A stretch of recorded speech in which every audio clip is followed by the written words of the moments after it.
questions, des remarques, des demandes de compléments? Monsieur Cabrolier, vous avez la parole. Merci. Je m'étonne dans votre présentation de ce rapport 2024 que vous n'ayez pas repris ce qui figurait en 2023 dans votre rapport sur le développement durable, le plan de sobriété énergétique, c'est-à-dire l'extinction de l'éclairage public la nuit, puisque ça perdure. Alors vous annonciez en 2023 une baisse de 48% de la consommation par rapport à 2021.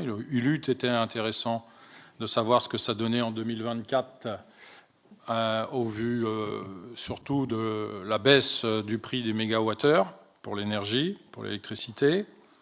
Et puis à contrario, peut-être que vous ne l'avez pas repris parce que cette extinction de l'éclairage public la nuit est contre-productif en matière de développement durable parce que beaucoup d'Albigeois aujourd'hui prennent leur voiture quand ils travaillent la nuit ou quand ils sortent la nuit, là où auparavant ils allaient en centre-ville à pied ou en vélo.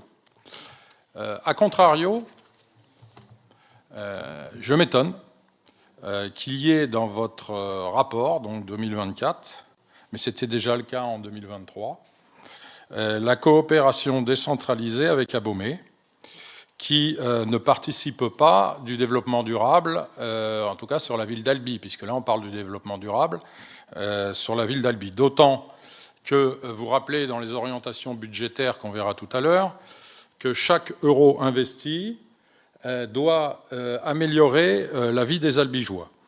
Alors la coopération décentralisée Albi à Abomey, c'est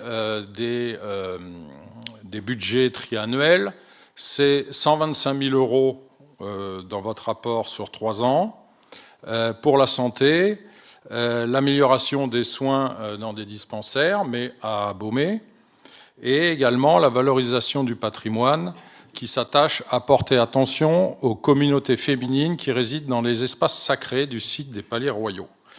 Donc moi je pose la question, pourquoi, ou vous allez nous dire, quels sont les bénéfices concrets, du moins en termes de développement durable pour la ville d'Albi, de cette coopération décentralisée qui est ni plus ni moins d'ailleurs que de l'aide au développement. Merci. Monsieur Franck a demandé la parole. Au terme de votre intervention, Monsieur Cabrolier, j'ai une question. S'agissant des gens qui prennent la voiture la nuit au lieu de marcher à pied, vous avez des précisions ou c'est une estimation, une vue de l'esprit tout à fait personnelle? J'en connais, qui effectivement... Combien? Je ne peux pas vous... Mais j'en Deux? connais, y compris dans ma famille. Quand ils sortent, mais je ne pense pas que surtout c'est la seule famille et autour de moi. Ouais, mais vous pouvez rigoler. Mais c'est une réalité. Oui. Alors peut-être que vous le faites pas, hein, tant mieux. Mais se retrouver quand vous sortez à partir de 1h du matin, alors ça dépend des quartiers, ou à minuit avec une extinction, ça m'est arrivé, moi. C'est pas très rassurant. On prend son téléphone portable, on allume, et en tout cas, on sort en voiture. Et il y a beaucoup de femmes, y compris à l'hôpital, qui aujourd'hui prennent leur voiture, celles qui travaillent à l'hôpital, là où éventuellement elles pouvaient venir en vélo. Mais c'est très risible, je comprends que pour vous c'est secondaire. Alors, on va voir s'il n'y a pas d'autres questions, on vous répondra ensuite. Il y a d'autres questions ou pas du tout? D'autres demandes d'intervention? S'il n'y en a pas, Monsieur Boite, Monsieur Layeug. Oui, juste sur l'éclairage public, il s'agit d'une compétence d'agglomération. Donc ça sera dans le rapport du développement durable de l'agglo. Et oui, mais c'est porté par l'agglo. Oui, je vous dis, c'est porté par l'agglo. De toute façon, le rapport ne peut pas être exhaustif, hein, vous l'avez bien compris. Donc il faut partir sur un certain nombre d'axes. Et effectivement, ce sera porté par l'agglomération. Ce qu'on a pu mettre côté agglomération, le met côté agglomération, parce que c'est une politique publique d'agglo. Mais effectivement, on aura l'occasion d'en reparler et on l'assumera sans aucune difficulté. Monsieur Layeug souhaite parler également. Oui, donc par rapport à ce que effectivement qu'il n'y ait pas les années précédentes, on a certains fils rouges. Et moi, pour la biodiversité, je parlerai de l'éco-pâturage qu'on fait chaque année, la gestion différenciée qu'on fait chaque année.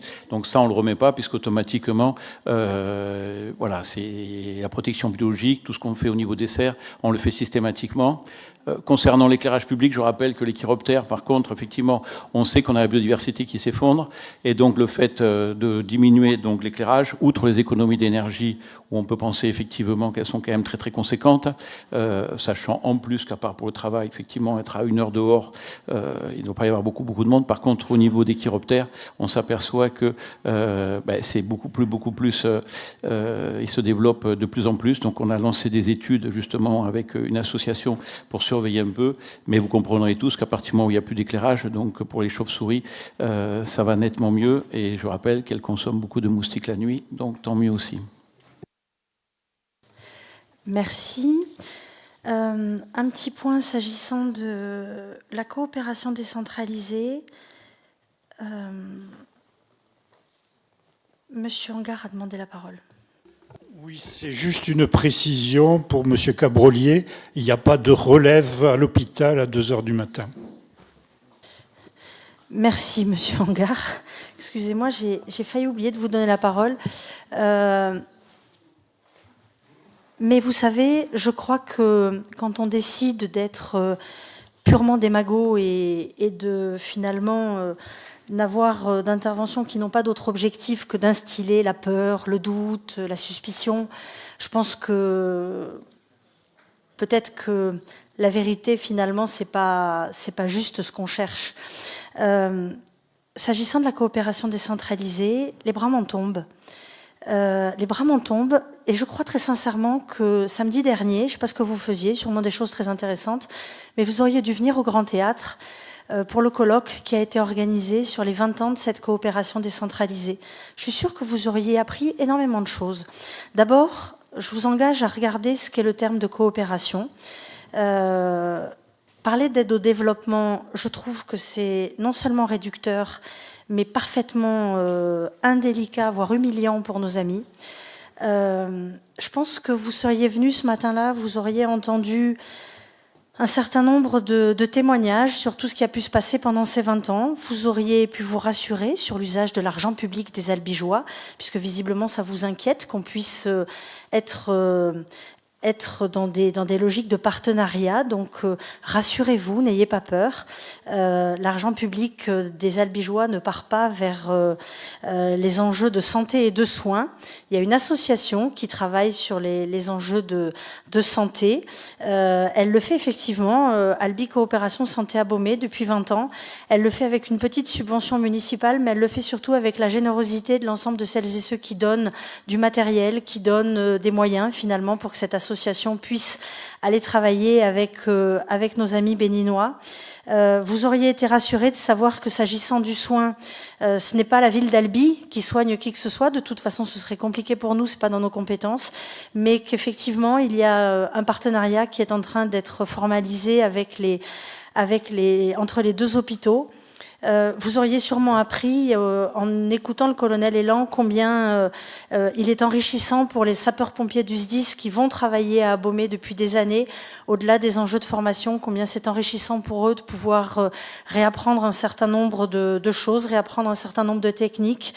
Vous auriez peut-être appris aussi combien finalement notre pays, qui est sûrement trop gâté, a une capacité de réforme d'un certain nombre de ces matériels alors qu'ils sont encore parfaitement utilisables, et combien effectivement ça peut être enrichissant. Alors là, excusez-moi, je ne parle pas de monnaie sonnante et trébuchante, ça va peut-être vous dépasser, mais combien ça peut être enrichissant de pouvoir effectivement faire bénéficier de ce matériel à ceux qui peuvent en avoir besoin. S'agissant de la valorisation du patrimoine, j'avoue que j'ai pas bien compris si votre problème c'est qu'on aide à Beaumais ou qu'on aide les femmes, mais je vais même pas vous poser de vous demander de préciser tout ça.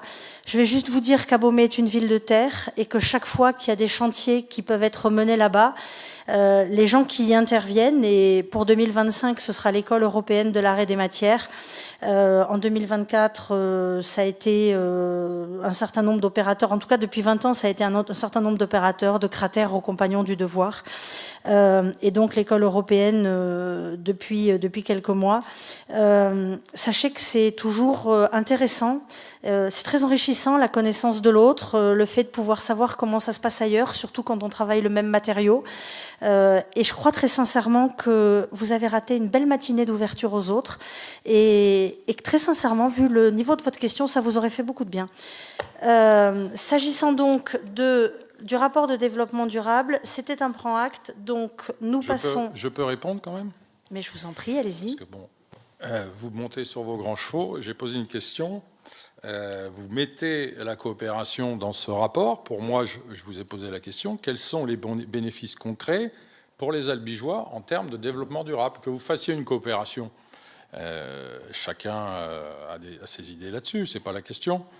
Mais moi, j'ai demandé pourquoi ces 125 000 euros et cette partie-là figurent dans le développement durable. À quel titre ça contribue au développement durable, à l'amélioration? Je vous proposerai de faire rentrer... C'est ma question, mais après, vous pouvez m'insulter, il n'y a pas de souci. Mais il n'y a pas de problème. Au vu du niveau de votre intervention, ne parlez pas d'insultes, Monsieur Cabrolier, ne me parlez pas d'insultes. Vous pouvez le rentrer dans la lutte contre le réchauffement climatique et protéger l'atmosphère, parce qu'on a beaucoup à apprendre effectivement de pays dans lesquels les conditions climatiques sont plus compliquées que les nôtres. Vous pouvez le passer dans la préservation de la biodiversité, protéger le milieu et les ressources. Vous pouvez le mettre dans permettre l'épanouissement de tous les êtres humains. Vous pouvez le mettre dans assurer la cohésion sociale et la solidarité entre les territoires et les générations. Vous pouvez le mettre sur fonder des dynamiques en suivant des modes de production et de consommation responsables. Je crois que si la coopération décentralisée ne rentre pas dans l'ensemble des items de développement durable, je ne sais pas de quoi ça rentre, mais effectivement, quand on ne veut pas voir les choses, c'est facile de ne pas les regarder en face. S'agissant de ce rapport de développement durable, et en remerciant l'ensemble de celles et ceux qui y ont contribué, à la fois élus et services, je crois qu'effectivement, c'est un document qui est complet, qui ne sera jamais exhaustif, mais qui est bien complet et qui donne envie d'aller encore plus loin dans tous les domaines qui y ont été développés. C'est un prend acte. Donc, je vous propose que nous passions, Monsieur Gilles, s'il vous plaît, au débat d'orientation.